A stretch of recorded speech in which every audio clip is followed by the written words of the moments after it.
It's a Quake.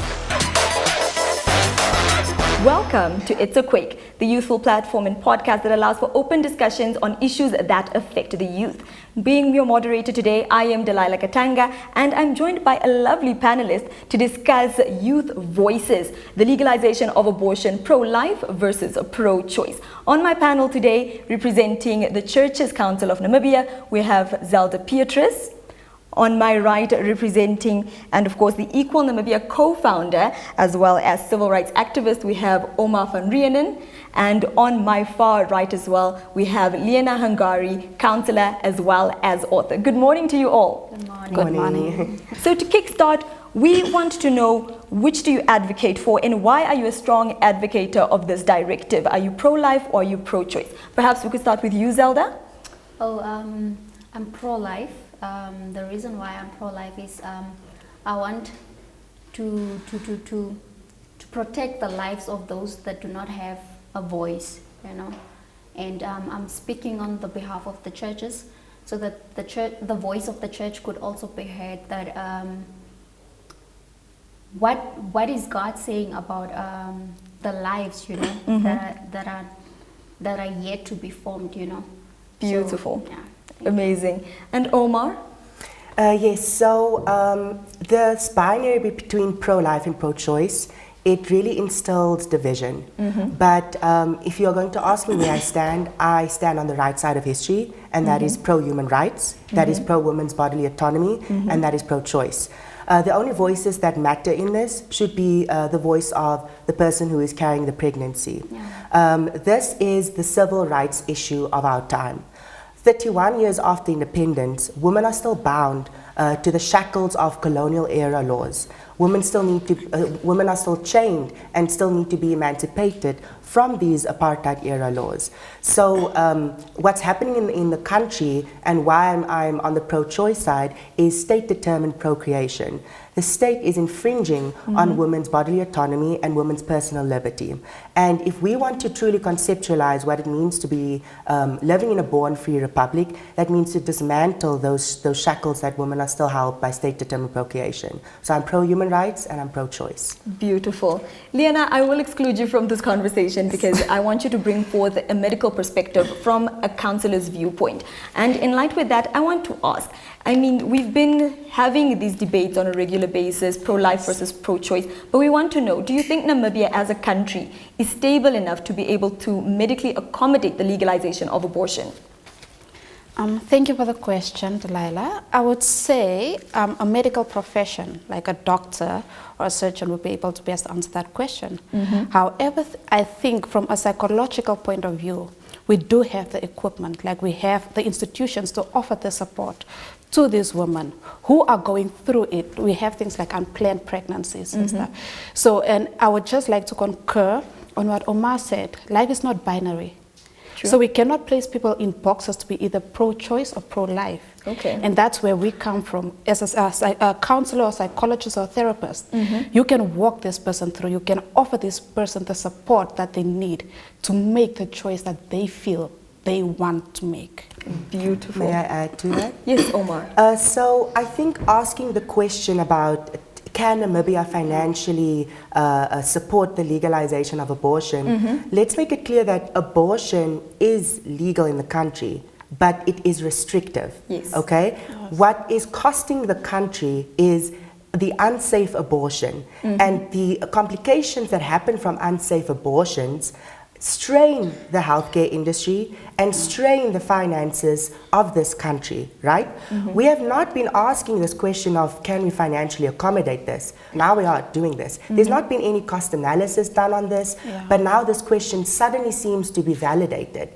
But if we want to look at the cost, we can see that the unsafe abortions strain the healthcare system. The Ministry of Health, which runs the healthcare system, mm-hmm. Supported and said that the law needs to be reformed and that abortion needs to be legalized. So there we already have a state stamp of approval on this issue. And we are asking this question now. Like I said, when Namibia has been performing restrictive abortions already in this country. Mm-hmm. But I think we should really take a step back and look how that question is phrased. Can Namibia financially support safe abortions? Of course, we have to. It's literally, the question literally is coming from a point, can Namibia protect the life of the woman? Can Namibia protect reproductive justice? Can Namibia protect sexual and reproductive health? Not can, we must, and we will budget for that. So it shouldn't be a question, it should be a given. Okay, thank you very much, Oma, for your input. I do have another question before we open up questions to the viewers and the audience. And I want to know, what is your opinion on the ideology that the legalization of abortion seemingly creates for a reckless environment for women, or partners rather, to go around and just get pregnant because I can terminate the pregnancy at any point of time? What is your view on this? Zelda, perhaps we could begin with you. Yeah, I think I agree with that point, because if I know I can abort my child anytime, I don't need to be responsible. Not really, not everyone, but in most cases, young girls would just go around sleeping and then they can fall pregnant, you know, and then they can go behind and have abortion without the parents knowing, you know. And without also thinking through, or without even making a valid reason why you want to do abortion. You know. And Oma? I think it's very disheartening that we are painting women as these promiscuous people, that giving them access to their bodily autonomy and giving them access to their sexuality paints them as promiscuous, you know, without even holding the men accountable in this situation. What is less responsible is the skyrocketing sexual and gender-based violence in this country that is rooted in the misogyny and patriarchy that is also upheld by this apartheid-era law. 62% of the world's unsafe abortions happen in Africa, and that is because we have the most restrictive laws on this. That results to 29,000 African women who die from unsafe abortion. 500 women die from unsafe abortion every year. That is less responsible. And abortion is not going to be used as another form of contraception. We already have these mechanisms for contraceptives to prevent unwanted pregnancies. But abortion is part and parcel of the full family planning package and is under the umbrella of sexual and reproductive health. It's just another means to healthcare. Abortion happens in the same rate where in countries where it is less restrictive, compared to in countries where it is where there is more restrictive laws. But unsafe abortions happen more in countries where there are restrictive laws. So let's talk about the responsibility of the church that do peddle the ideology that if abortion becomes legal, everybody's going to run and get it, right? So let's talk about the responsibility of the church. In the last 46 years, since this apartheid-era law has been the law of the land and the law of a democratic land that a democratic people never wrote, that has been imposed by us or by a white supremacist regime, that was written to maintain white legacy, that affects disproportionately poor black women in this born-free republic. So what has the church done to counter that? What statistics and interventions have the church provided under the Act to assist rape victims with obtaining abortion, to assist patients who have mental health issues who cannot carry on with the pregnancies to obtain a certificate from a psychiatrist, or have the church also been shaming mental health victims because everything should be prayed away, right? What has the church done in the last 46 years to assist pregnant mothers whose life is at risk because of pregnancies to obtain abortions under the current law? Or is the church also promoting state-sanctioned, state-determined procreation? We have seen that there has been 7,000 unsafe abortions between 2018 and 2020. In this year alone, 4,000 women or girls fell pregnant, most of whom is a result of statutory rape in 2020, schoolgirls, right? And 2,300 of them had to drop out of school. That is not responsible. And it is a failure of policy. And during apartheid, the CCN championed our liberation. The CCN was at the forefront of fighting for our equality. They stood up to this oppressive regime. So it's very disheartening to see them now in a born-free republic, maintaining an oppressive law and continuing to hold women by the shackles of state-sanctioned procreation. Desmond Tutu said that if there is a if the church, after the victory of apartheid, is looking for a worthy moral crusade of our time, I would say that it is the fight against state-determined procreation and the fight for women's bodily autonomy. Quite thought-provoking information that you've shared there. Lena, perhaps I could just reel you in on this conversation. What is your viewpoint on the fact that the legalization of abortion will seemingly create for a reckless environment? I would say it would come with a lot of responsibilities to everyone, as an individual, as a nation. And why I'm saying that is we'll have to make SRHR available to everyone. Go out to the communities, the less fortunate communities that do not have access to this kind of information. Go give the information, educate everyone, and don't just make it a responsibility of one person, but let's all take responsibility when it comes to sexual and reproductive health and rights. And through that, by campaigning for that, people or any individual would know that if I'm in this predicament, I know where I can get assistance. I know where I can go for psychological help. Sometimes the shaming comes from our own families, from our communities. So I would already feel ashamed to say that I have the thought of an abortion. To me, that would already be a shame. But knowing that you have a supportive system around you, that's where it starts. It also starts with us sharing information, not giving information to people that already have access to information, but making the information accessible everywhere. Go to the rural areas where this information is not available. Educate them. And then after that, we can say, we tried. I tried as an individual and we tried as a nation. Where do we go from here? Because now it's a thing of pro-life, pro-choice, no, yes, no, no. We're always going to pull. That pull is always going to be there. But what are we as individuals doing to say, I'm doing my part, I'm educating, and I'm informing, and I am taking the liberation of starting with me. Amazing. And that's where we'll take it from. So let's open up questions to the panel. Do we have any questions in the audience? My question goes to Omar. I am pro-life. And I'm not pro-life because of my religion or whatsoever. I'm just pro-life because the Namibian law says life begins the moment conception happens. I did a documentary on pro-life last year for my class assignment. When I did the research, you can find, if you do the research, you will find out that the moment the child is conceived, it has DNA, it has a gender.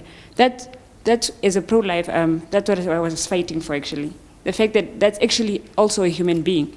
Why don't we fight for their lives? You know, we're busy just talking about the mother. We're not focusing on the baby. Everybody that's pro-life or pro-choice is just focusing on the mother. They're focusing on how she's being traumatized or how she needs help, how the baby's going to affect her life. What about the child that you're denying a life to? In the Namibian law, it actually doesn't say that life begins at conception. That is not true. But what the Constitution does say is the following, that the preamble of the Constitution of the Republic of Namibia recognizes the inherent dignity, equal and inalienable rights of all members of the human family.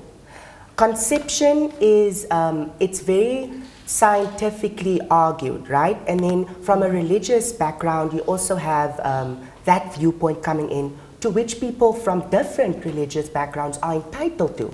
They are entitled to believe that conception begins when fertilization happens, or life begins when there's a heartbeat. By the way, when there's a heartbeat, the brain isn't fully formed yet, right? People can believe that conception or life begins when the fetus is birthed. So it's arbitrary and it's influenced from people's lived experience. But your belief, whether it's a lived experience or a religious background, cannot be imposed on another. That is why this is a democracy, and that is why this is a secular state, right? So everybody is entitled to what the preamble says, equal and inalienable rights. And that is why the mother or the woman's life matters. A fetus does not have the right to the Constitution, because the Constitution protects the person who is the mother's life first and foremost. But if the religious background comes from a point that conception begins at fertilization, and you believe that life begins at that point, then you do not have to get an abortion. But those that believe that life begins at conception, and you believe that life begins at that point, then you do not have to get an abortion. But those that believe that life begins at fertilization, and you believe that life begins at that point, then you do not have to get an abortion. But those that believe that life begins at fertilization, and you believe that life begins at that point, then you do not have to get an abortion. want to should be able to have that choice and that liberty. You said that, that gender begins to form or begins to get conceptualized when fertilization happens. Gender and sex are both a social construct. It is what we as humans have formulated to give people, to put them into binaries and to put them into boxes. My queer identity formulated throughout my life. People's gender identities are fluid and they begin to conceptualize throughout a person's life. But again, you are entitled to your belief, you are entitled to your lived experience, but you cannot impose that onto myself, onto our fellow Namibians. We all have equal liberty to the Constitution. So if the churches believe that it begins at conception, okay, good. Share that with the members of your church, share that with the denominations, and promote that in your church so that your members collectively feel that they shouldn't get abortion, but then you can't impose that onto the entire nation as a whole. Thank you very much, Omar. Zelda, would you like to add to that? Yeah, I would just like to say I love what he said, but at the end of the day, God is the creator of everything, you know, of me, of an unbeliever or whosoever, you know. And at the end of the day, if we have to decide or if we have to implement these kind of laws, there is not only the physical effect, there's also the spiritual effect that we do not see, you know. So we have to also look at it from that view. You know. Thank you. Amazing. Do we have any other questions from the audience? Good afternoon, everyone. My name is Kenna. My first question goes to Ms. Hengari. Okay. My question is, what institutions do you have, or what steps do you have to help women that committed abortion or that wants to abort? Because you did mention something about already having institutions to help them. So can you just mention a few? Okay, thank you for the question. I would like to say, when we look at counseling, the state offers free counseling. We have places like Lifeline Childline that offers free counseling. We have Regain Trust that offers free counseling. We have the Mental Institute that also offers free counseling. At every clinic and hospital, there should always be a social worker on site that can see you, that can offer counseling. So to say that we do not have the psychological support would not be a correct statement, because if you go, we can refer you to a clinic and say, ask a nurse to refer you to a psychologist, to a social worker on site who can do an intervention before they further refer you. So we do have these institutions that offer free counseling, and it's not just window-based. If you look at Regain Trust, it's in Erongo. If you look at Lifeline, it's in Erongo, it's in the north, it's in the south. So we are trying to make these services available. And should you not be able to go there physically, should you want to remain anonymous, because you do have people that want to remain anonymous, you can always call. And there are toll-free numbers. So it's about sharing the information and knowing that there is services accessible for you if you need the assistance. It's a quake. I just want to show how this restrictive abortion law really also creates so much barriers and undue burden for women. So the Abortion and Sterilization Act of 1975, way before we got our independence, that's still the law of the land now, permits abortion in only 4 cases, where the continued pregnancy constitutes a serious threat to the woman's physical health and mental health. Physical health, where the continued pregnancy constitutes a serious threat to the mental health, where there exists a serious risk that the fetus will be born and suffer a physical or mental defect, and where it's in a case of rape and incest. Those are the only 4 cases, right? Which is already restrictive on its own. Now, for each of those cases, this is what the law creates more burden for women, that there's steps to obtain an abortion under each of those cases. For rape and incest, you need 2 medical practitioners to give permission from the state. Both of those medical practitioners must be registered. At least one of those medical practitioners must have been practicing for 2 years. The two doctors must not be practicing in the same partnership or working for the same employer, and neither of those doctors must perform the abortion. And then also for rape and incest, you need a certificate from a magistrate's office. And if you are underage, and again remember SGBV is skyrocketing, we've had 3,000 girls fall pregnant from statutory rape. If you're underage, you need a permission to get an abortion from rape or incest from a parent, guardian, or the minister of gender. And then you also, if you want to get abortion because it's a threat to your mental health, you need a certificate from a psychiatrist. My colleague can confirm that there's not many psychiatrists in this country. We all know that the justice system is not where it needs to be in this country. This law is the only law that polices women's body disproportionately to men. In fact, I don't even know that there's a law that polices men's reproductive health the same way to women. So in a country that parades itself as being pro-gender equality, this law is gender inequality. Well, Omar, while we're on that point, I do want to ask the next question, which is, as it stands, the Abortion and Sterilization Act of 1965 shares those limiters, the limiters of being sexually assaulted, the limiters of incest occurring or the fetus being a product of incest, the limiters of you being mentally incapable of raising a child. So with these limiters in place, how would you like this law to be changed? Zelda? I don't think, I don't want the law. I don't think I would want the law to be changed, you know, because for instance, if I'm just making an example, if my father has to rape me and I fall pregnant and there's no law, let me say there's no law, this law is not there, and I go through with the pregnancy with this child, what trauma do I go through, you know, when I give birth to this baby? One day if I have to look at it, how will I feel, you know? So I believe this law doesn't need to be changed, you know, because it's kind of helping people who really go through things. Let's talk about people who are not well in the mind, like mentally ill, you know, and they fall pregnant. What about those that will not be able to raise their kids? So I believe this law doesn't need to be changed. What about you, Omar?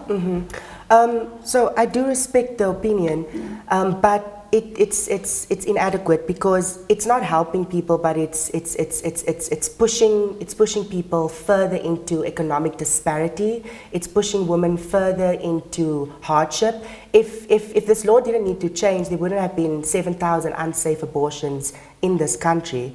But this is where we want the law to be changed. Because clearly it's ineffective as it stands, and as I've mentioned, all those steps are barriers and undue burden. And also, we just saw recently, and trigger warning, that a social worker impregnated and sexually assaulted a girl who was previously impregnated and sexually assaulted too. So we really need to give women their body autonomy and not let them go through the system that has failed them. So this is why policy needs to answer this. And the law should be reformed in the following manners. One, it should be repealed and replaced with new legislation. Two, abortion should be permitted on request in the first trimester of pregnancy without any need of approval of doctors, psychiatrists, or magistrates. Again, when do men have to go through the magistrate for their own reproductive liberty? Three, victims of rape and incest should not be required to provide any documentation in order to perform an abortion. Imagine you went through that trauma and now you have to go through these steps. And then they still ask you, why didn't you report the rape? And getting an abortion is already shameful, as mentioned, and criminalized. And I have to go through that triggers and trauma again.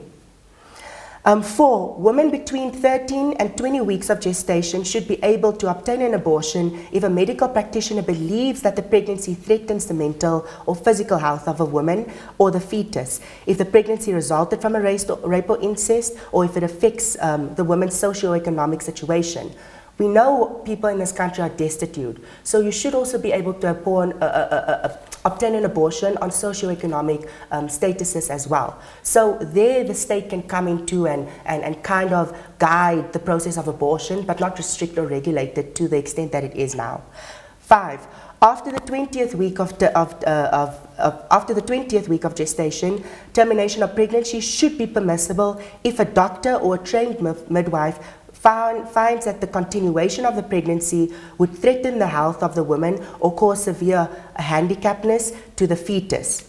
And then 6, any new law regulating abortion should reflect the reality of this newborn free Namibia, that in addition to cisgender women, transgender and gender non-binary persons also require access to gender inclusive and affirming reproductive health care, including safe abortion services. This is not a new law, okay? If we are so good at maintaining apartheid era law from South Africa, and if we are so good in the courts of our law to use South African jurisprudence in our cases when we argue, then when we repeal and replace the law, we can mirror the current Termination of Pregnancy Act in South Africa, which legalizes abortion.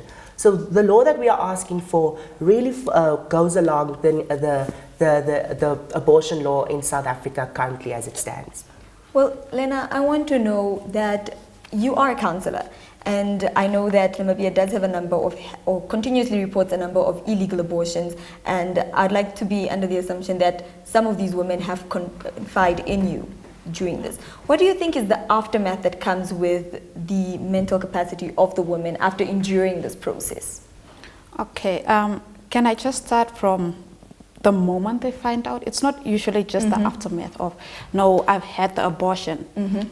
If it's an unplanned pregnancy, that's where it starts already. The person goes through stresses. So it becomes a thing of self-esteem. It becomes a burden of, okay, will I be able to financially support this person? Do I want the kid? So they're already going through all this anxiety and stresses. Should they do it or not do it? We know that there's postpartum stress, like once a woman gives birth. But then there's also depression, like after, whether they had the abortion or not, they fall into depression. So we have to look at all these stresses from the moment the person, whoever it is, finds out. And sometimes one thing that is always left out when this debate comes in is some women are actually coerced into getting the abortion. Okay, so it was not a personal choice of the woman to decide, no, I want the abortion. They were actually coerced by the partner or by an individual that, no, get the abortion, that would make your life easier. So that already is causing PTSD after whatever happens. So we have to look at the factors of, it's not just when they have the abortion, but should they not have the abortion and they live with the child, they get the child, there are mental impacts that still follow or carries them throughout. So the emotional burden and the mental burden, we can't say, no, it went away or it happened because of abortion, or no, it didn't happen or this because of not having the abortion. It's actually a 50-50. Well, I'd like to open up to the panel, to the audience rather, to ask if they have any questions. Yeah, you talked about the SRHI education. May you please explain it for us? What does it mean? Thank you. My name is Shumen. So I just would like to ask if the government is going to legalize the abortion, who is going to finance their practices? Because I don't think it's going to be free. My name is Stephen. I just want to get clarities on, because on the Constitution, chapter 10, whether it is there or I just want to get a fact on that. Okay. I thank you. Hi, my name is Kave. My question is kind of like the same as his. I just wanted to find out, like, because Omar, when you started out, you mentioned that there were no financial analysis done to be sure of how much money we need for the abortion. So I just wanted to find out, like, will that finance and all that money cost the taxpayer? Because what if the taxpayer is not a pro-abortion? So do I have to now finance something that I don't believe in? My question is directed to Omar. You were saying that the law says the fetus is not a baby. What is the person that is arrested for abortion charged with? Good question. Okay, thank you very much for your questions. Omar? Yes, I would like to leave the question on what is SRHR to my colleague. I think you'd be better to answer that, but can I quickly address the other questions? All right. Who is going to finance abortion? Who is financing abortion right now? Is unsafe or safe abortions. Remember I said those cases where abortions do happen? The state is financing it already. In actual fact, you cannot even use your private insurance to get an abortion because the government has not approved any of the private institutions or private hospitals in Namibia to perform abortions. So you can only perform abortions, the legal ones, under those 4 conditions at state institutions, right? So the state is already financing abortion because it is restrictive abortions, because it is a form of reproductive health. Now, it is already costing the taxpayer huge amount of undue tax or undue finances, because unsafe abortions strain the healthcare system. Criminalizing and locking up women, going through the court cases and all of that, that costs the taxpayer already. So in actual fact, legalizing safe abortions is going to minimize the strain on the healthcare system and replace that high cost that we are already paying to treat complications from unsafe abortion with a legalized safe mechanism of abortion. So I hope that answered your question. To the question about what are women charged with when they get locked up for performing unsafe abortions, right? So that's called infanticide or concealment of birth. And infanticide came like from the 1800s, like in Ireland when the famine was there and or women were basically baby dumping. That's the European version of baby dumping, infanticide, concealment of birth. And like I said, between 2018 and 2020, there's been about 124 that we know of cases of concealment of birth. The article, again, nowhere in the Constitution does it mention fetus, when conception or life begins, but it does mention that people and women have the right to liberty and justice and the inalienable right to equality. Now, what I think my colleagues here are alluding to is Article 6 under Chapter 3. Now remember I said Chapter 3 is the article of fundamental rights and freedoms, and that is what the Americans call the Bill of Rights. That is our form of Bill of Rights. And as a born-free generation, that is our strongest chapter in the Constitution. So what Article 6 says is protection of life, okay? And it says the right to life shall be respected and protected. Whose life does the Constitution acknowledge? Human, and that is the woman. Okay? It does not acknowledge a fetus. No law may prescribe death as a competent sentence. But this is what this article actually was meant for. No court or tribunal shall have the power to impose a sentence of death upon any person. No execution shall take place in Namibia. That article was written to make death sentences or death executions, like if people are in prison, illegal in the country, because that happened so much during apartheid. It is not to protect a fetus, because a fetus is not a person. Lena, can you please answer the next question that was posed by the gentleman who asked for clarification on what SHR is? Okay, SRHR stands for Sexual and Reproductive Health and Rights. So under that, the aim is to educate everyone, and I mean young boys, young girls, women and men, on sexual education and reproductive health. And this includes the services, contraceptives, and when we talk about rights, we speak about your right as a human being. When we look at the Constitution, what rights do every human being have? So sexual and reproductive health and rights, that is what it encompasses in short, like to educate everyone and anyone on their sexual and reproductive health and rights. So it actually has different components on it's not just about your rights, but what is your responsibility? Let's look at health-wise. What do you carry as your personal responsibility? What are your sexual, and I remember someone spoke about sex and gender. And that's where it comes in. Sex is something different and gender is something totally different. And that is what it teaches us. So I hope it answers your question. First of all, I wanted to contribute to say that the issue of pro-life and pro-choice, in terms of the Namibian Constitution, Chapter 3, of course, I've observed what Omar have said, but I've seen that there's been a trend that if a lady does this backdoor abortion, then it's found they always get arrested. And this already speaks to Chapter 3 the Namibian constitution that the life begins at the embryo. The fetus have a right to live. Of course, that is what the supreme law says. Because if not, we have seen cases where women that have committed this abortion at the back door, they have been arrested. And that already says much about our supreme law in terms of protecting the lives. Secondly, in terms of, we must also look at the health implication when it comes to a lady, because it has some sort of been proven to a certain extent that when a lady performs several, more than twice or 3 abortion, the effect on her to conceive in the future is not there anymore.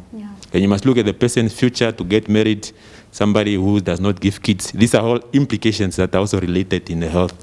Secondly, we must also subscribe to the issue of natural law, which refers to the just, fair, and right. In fact, the Namibian constitution, of course, gives freedom of religion, but the supreme law actually speaks more about common law and the Roman Dutch and the natural law, which have adapted, of course, from the apartheid, but it speaks to what is right and what is actually just and fair in terms of protecting the lives of the people. And that is what Christianity stands for.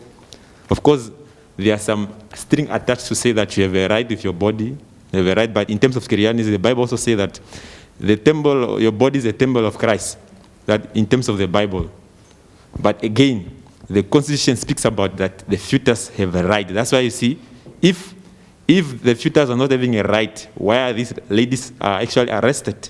They're supposed to be released or to go free. That's why you see people are doing it backdoor, because it's illegal. It's not recognized in the Namibian Constitution. And I'm actually pro-life because I subscribe to Christianity and to the natural law, which speaks to fair, just, and correct. Okay, my question goes to Ms. Zelda. Since you are speaking on the behalf of the church, do you think it's fair to govern everybody based on your Christianity, or should I say on your personal belief? What do you have to say about the people who don't believe in what the Bible says about abortion? Should they still fall under what the church has to say, or? Okay, perhaps we could start with Lena's comment on the gentleman that just shared his opinion. Okay, she actually asked a part of the question. My first question is, if I remember correctly, there's something called human rights, right? We all have our human rights. We all have bodily autonomy, okay? So my only question usually when that comes up is, why are there so many infringements on the woman's body and not on the man's body? That is the question I usually struggle with. And then secondly, it's what she just asked. Why are we constructing everyone under the Christianity umbrella? You have people that are atheists, non-believers, you have Muslims, you have different beliefs. So why is everyone constituted under the Christianity umbrella? So I know as people we have personal beliefs, we have you have your values, your ethics, you have what makes you as a person, your personality trait, you have your way of thinking. So why do we not accept the next individual with their personality traits, with their personal values and beliefs? So, and that's where I come from. When we look at psychological attachments, we always try to impose our beliefs on other people. And that's where, as a country, we go wrong, because we talk about democracy, but what happens to my personal beliefs and my personal values? Thank you very much for that, Lena. Can I just add quickly, very quickly? Let's just put this to rest. The Constitution does not at all mention the word fetus. It does not give rights to cells. A fetus is not a person. A woman is a person, is a human, entitled to full human rights. And perhaps maybe if you would like, you can take this time to quickly search chapter 10, which is called Fundamental Freedoms and Rights. But what the chapter 3, what chapter 3 does have is a few articles which protect women's rights. Article 8, the right to dignity. Article 10, the right to equality. And Article 5 mandates that the government are to protect people's individual liberties, especially the liberty of a woman. It does not mention fetus at all. It does not describe when conception happens at all. Why women are getting locked up is not because the Constitution assumably says that the fetus has rights. Women are locked up because this is the law of our land that white supremacists wrote that a born-free republic maintained. It is the law, so the police are entitled to lock women up. The law criminalizes women. The law stigmatizes women who have unwanted pregnancies and go through unsafe abortions. In fact, between 2018 and 2020, 124 women were locked up because they do not have the right to their bodily autonomy because of the abortion law, not because the Constitution assumably protects the fetus. And then also, yes, okay, you alluded to Roman Dutch law and whatnot, and there was also something you mentioned about if this happens, women won't be able to have children in the future, whatnot. So are women just on earth because they are reproductive factories? Are women's sole purpose to procreate? Are women's sole purpose to be mothers? Are women's sole purpose not to have their own destiny, not to have their own dignity, not to have their own humanity? If so, what type of country are we? If so, can we parade being one of the most gender equal countries in this nation? That is very, very demeaning. What is fair and just is Article 8, protection to dignity. And Article 8 actually says, no person in this country should be subjected to cruel and inhumane and degrading treatment and punishment. Locking women up, locking 124 women and girls up because they chose their bodily autonomy and almost died because of unsafe abortion, that's not fair, that's not just, that's not protecting their dignity. Quite insightful information over there, Omar. Zelda, I do want you to answer the question that was posed to you. What is your view on basically governing the country based on Christianity ideologies? We are not trying to force our religion on people, you know. We are not trying to govern the people with, it's about God or whatever, you know. But what we want to say is we want to give the view of God, how God sees these things, you know. And then from there, even God has given us the choice He has given us free will to choose whatever we want, you know. But we want people to know at the end of the day, you will face the consequences, you know. Mm-hmm. Either you make a positive or a wrong decision, you will still face the consequences. So those are just the reasons why we are pointing out our views so that we can also be heard, you know. If you do certain things, this is what's going to happen, you know. My name is Jacopina Kapia, and I'll just like to add and say that we should not let our beliefs impose on other people's rights, because what we want at the end of the day is to accommodate everyone respectively. If you know that you are pro-life or a believer of Christ and you are against abortion, then just don't do it at all. As simple as that.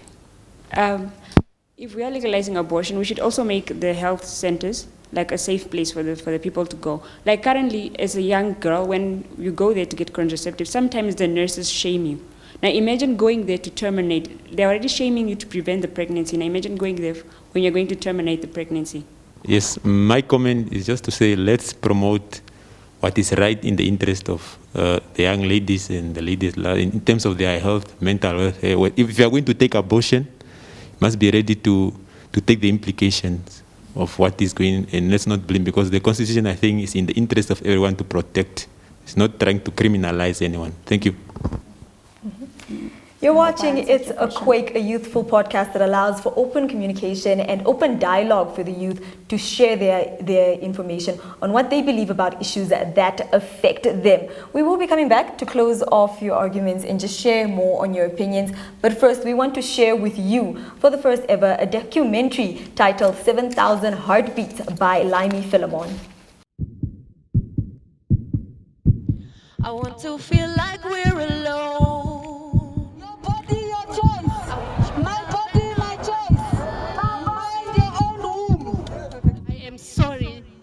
That the state has failed you.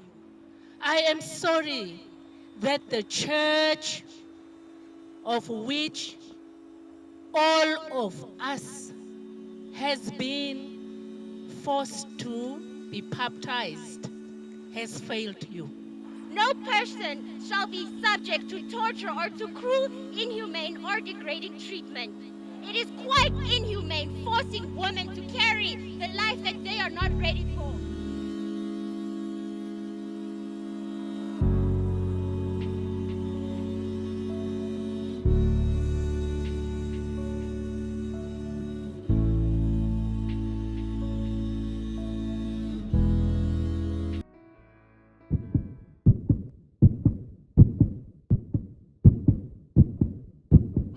My choice, my body, my choice, my body, my choice. Reproductive justice now. So this walk really is a symbol of honoring and fighting for the justice of all women in this country. Not the church, not the state. Women must decide their fate.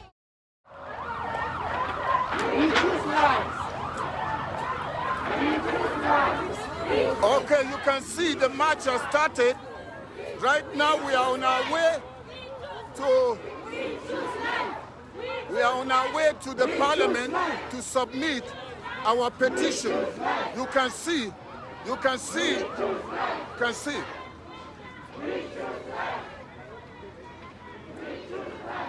Abortion is satanism. Abortion is satanism. So if we are now, because we know from the beginning, the Bible said, you can see from the devil, he was tempting Jesus, telling Jesus that, you know, this whole world, if you worship me, I'll give you all of this territory, it's yours. I'll make you to rule. Meaning that the devil is the ruler of this world. Now, as Africans now, we are bowing out to the devil. How does religion come into this discussion? Whose religion is it in the first place?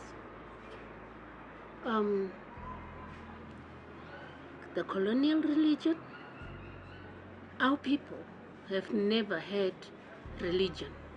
Abortion should not be legalized because it is not part of God's construct of creation. If God is a God of life and He is the source of life, by you even thinking of abortion, you're going against His idea. Because abortion is murder. Everyone's not a Christian, right? So if you're going to lead a country or make laws for a country, like a secular state like Namibia, you cannot use Christianity to make those laws. You cannot use religion because not everyone is a Christian.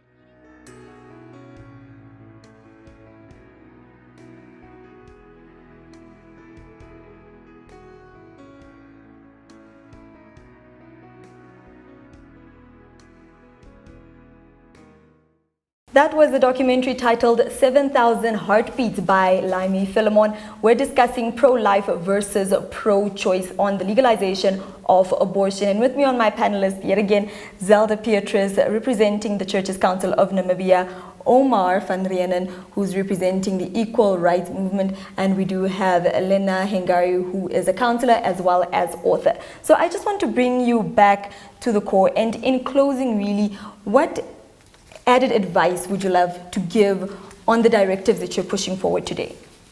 Perhaps we could start with you, Lena. Okay, thank you. I would say before we make choices on trying to impose our personal beliefs in a free democratic country, can we please start with educating and informing? As much as we have so many institutions lobbying for SRHR, can we really try and enforce that? Bring out the action and not just say, no, we are advocating for SRHR, no, we are doing this, but what is the actual work that we're doing? Okay, are we putting in that extra effort to go to the less rural areas, the areas that are there deep? Are we trying to really, what we are lobbying for, are we really putting in the action? Are we educating? And are we not just gaslighting? I would like to call it gaslighting because we preach, but we're not practicing. Yeah. So let's look at giving SRHR information to everyone, educating everyone on their bodily autonomy and rights, and also informing people that this is your personal values and your beliefs. However, there is still help should you need help. Do people know the services available? No, not everyone knows the services available. Do everyone know where they can go to get assisted? Not that. So how about we start doing the actual work, before we just preach and say, this is wrong, this is right, this is wrong, this is right. Let's first put in the work and then preach. Omar?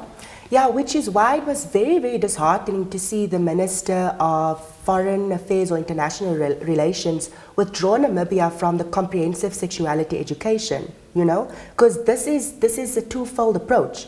You should have a comprehensive access to policies which protect your reproductive health, and then also through education, you should have comprehensive sexuality education in the schools. We do a very good job of making sure religious and moral education are in the schools, but not comprehensive sexuality education as well.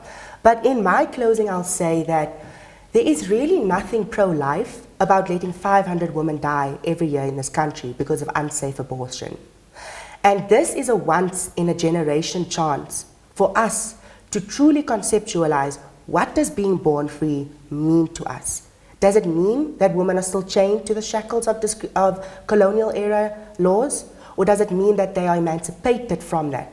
Does it mean that people in this country have bodily autonomy? Does it mean people in this country have access to sexual and reproductive health and SRHR education without any restrictions? Does being born free mean that women don't have to go through multiple barriers to restrictive laws that aren't equally there for men as well? So being born free to me means that everybody in this country has an equal opportunity to thrive. Every woman in this, women and girls in this country. And the only way that we will tackle and overcome and come out strong and be liberated from sexual and gender-based violence, which disproportionately affect the youth and disproportionately affect poor black women in this country, is by reforming this apartheid-era law. Because this is not who we are, but who we are is giving women and girls an equal opportunity to fulfill their destiny in this country. And that starts by repealing and replacing this law. Thank you very much, Omar. Zelda, can we have your final words? Yeah, I don't have much to say, but I want to say that it is my desire and wish to all the young people out there to, when they have to make decisions, to look for sound information on all these issues that we are facing right now, and to make decisions based on what you believe, you know, what is best for your body, what is best for the community, what is best for your family or your siblings, you know, and not make decisions based on what other people are saying or based on emotions, just because I feel like that I need to do that right now. Think it through and go for, search for information, but sound information, not just everywhere, but with someone that you trust. Thank you. And with that, I'd like to thank you all for joining me today. And this has been It's a Quake, a youthful podcast that wants to share information to the youth, by the youth, and giving them a voice on issues that affect the youth. I've been your moderator, Delilah Katanga, and I'd like to thank you for joining us in this podcast. And until next time, it's adios. It's a Quake.